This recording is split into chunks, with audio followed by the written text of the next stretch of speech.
काला कोट, कानून की लड़ाई और अदालत जाने से पहले ही मौत की सजा। मध्य प्रदेश के शिवपुरी में एक वकील की दिन दहाड़े गोली मारकर हत्या कर दी गई।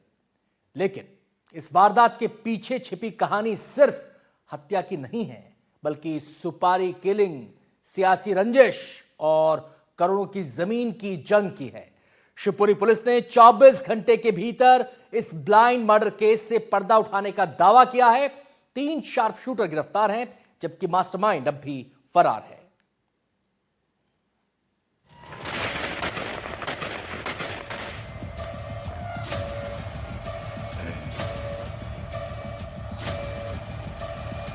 वकील अपने घर से निकले और उन्हें कोर्ट जाना था।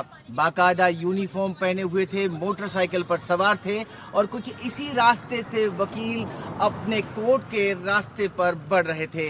रास्ता सुनसान जरूर था, लेकिन ऐसा नहीं कि कोई आता जाता नहीं। और यही मौके का फायदा उठाया उन शार्प शूटरों ने, जिन्हें हायर किया गया था और 10 लाख रुपए की सुपारी के साथ वकील को मौत के घाट उतारने की जिम्मेदारी दी थी।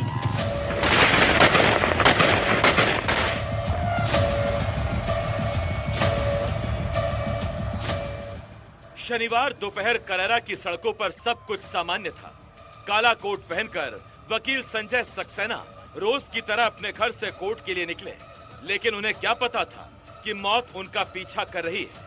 पीछे से आए बदमाशों ने उन पर ताबड़तोड़ गोली चला दी। गोली लगते ही वकील सड़क पर गिर पड़े और कुछ ही पलों में उनकी मौत हो गई। दिन दहाड़े हुई इस हत्या से पूरे इलाके में सनसनी फैल गई। संजय सक्सेना जी सिंह गांव पड़ता है दिनारा थाना क्षेत्र में, वहां के रहने वाले थे और उन्हीं के गांव के 2 व्यक्ति थे, कमलेश शर्मा और सुनील शर्मा।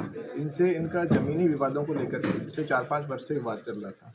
कुछ ऐसे केसेस में फिर संजय सक्सेना जी प्रेजेंट कर रहे थे, जिसमें कमलेश शर्मा और सुनील शर्मा दूसरे पक्ष से थे और कुछ जगह वो हार भी गए थे। इसको लेकर वो रंजिश उनसे रखे हुए थे। मामले की गंभीरता को देखते हुए पुलिस ने फौरन जांच शुरू की और 24 घंटे के अंदर 3 आरोपियों को गिरफ्तार कर लिया। गिरफ्तार आरोपियों में गोलू रावत, पपेंद्र रावत और जहीर शामिल हैं। पुलिस के मुताबिक ये तीनों सुपारी किलर हैं, जिन्हें वकील की हत्या के लिए हायर किया गया था। मुठभेड़ के दौरान एक आरोपी पपेंद्र के पैर में गोली लगी, जिसका अस्पताल में इलाज जारी है। ये तीनों हमलावर घटनास्थल पे आए। इन्होंने उसके बाद में गोली चलाई। एक गोली उनकी छाती पे लगी और उनकी वहीं मौके पे मृत्यु हो गई थी। इसके बाद में पुलिस ने लगातार पिछले 18 घंटे तक दबिश देते हुए जो दोनों मुख्य प्लानर थे, कमलेश शर्मा और सुनील शर्मा, उनको गिरफ्तार किया। 6 आरोपी कुल थे, 2 प्लानर, 3 घटना को अंजाम देने वाले और 1 इंटरमीडिएटरी जिसने इनको अरेंज किया था। जिसने अरेंज किया था अभी वो 1 फरार है, बाकी 5 आरोपियों को पुलिस ने गिरफ्तार कर लिया। जांच में जो खुलासा हुआ वो बेहद चौंकाने वाला था। पुलिस के मुताबिक इस हत्या के पीछे जमीन का विवाद और पुरानी रंजिश थी। इस हत्या की सुपारी दी थी गांव के ही सुनील शर्मा ने, जिसने एक मीडिएटर के जरिए करीब 10 लाख रुपए में शार्प शूटर हायर किए, ताकि अपने दुश्मन को हमेशा के लिए रास्ते से हटा सके। जो हत्या की प्लानिंग की गई वो सुनील शर्मा और उनके चाचा कमलेश ने अंजाम दी। इसके बाद एक मीडिएटर को लाया गया, जिसने शार्प शूटरों को हायर करवाया। 10 लाख रुपए में सुपारी की रकम तय हुई और जगह पहले से मुकर्रर थी। वो जानते थे कि कहीं ना कहीं इस पूरे इलाके से एडवोकेट संजय सक्सेना अकेले गुजरते हैं और यही वजह है कि उन्हें इसी जगह पर आसानी से किल किया जा सकता है। दरअसल दुश्मनी की शुरुआत 2015 के पंचायत चुनाव से हुई थी, जब संजय सक्सेना और सुनील शर्मा आमने सामने चुनाव मैदान में थे।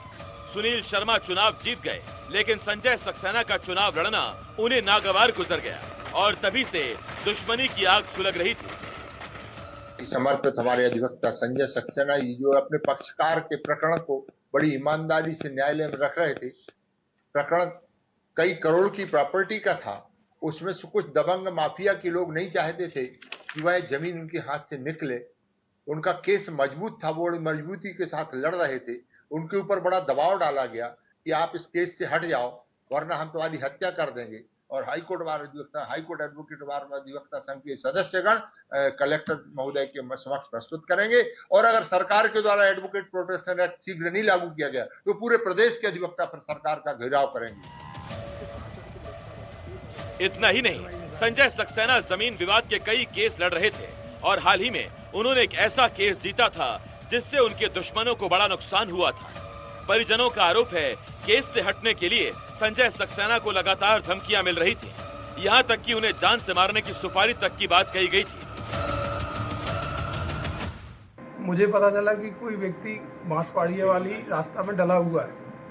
हम वहाँ पे गए तो देखा भाई साहब के सीने में गोली लगी हुई थी, जिससे उनकी मौत हो गई। वे मरे हुए डले थे।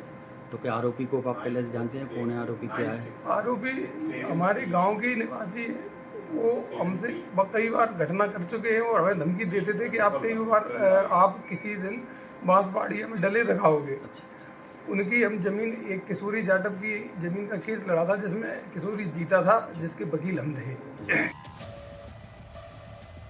फिलहाल इस हत्याकांड के 3 शूटर गिरफ्तार हो चुके हैं, लेकिन इस हत्या का मास्टरमाइंड और सुपारी देने वाला आरोपी अभी भी पुलिस की गिरफ्त से बाहर है। पुलिस का दावा है कि जल्द ही पूरे नेटवर्क का खुलासा किया जाएगा और इस सनसनीखेज हत्याकांड से पूरी तरह पर्दा उठा दिया जाएगा।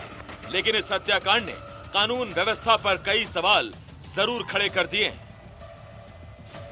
शिवपुरी से एनडीटीवी के लिए अतुल गौड़ की रिपोर्ट।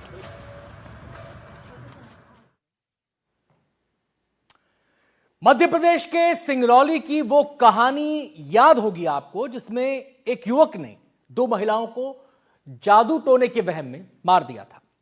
इस सनसनीखेज वारदात ने इंसानियत को झकझोर दिया। एक 22 साल के युवक के सिर पर जादू टोने का ऐसा खौफ सवार हुआ कि वो हैवान बन बैठा। हाथ में कुल्हाड़ी उठाई और गांव के 2 बेगुनाहों को मौत के घाट उतार दिया। आखिर क्या था उस रात का खौफनाक सच? क्यों एक युवक खूनी बन गया? देखिए हमारी ये एक्सक्लूसिव रिपोर्ट।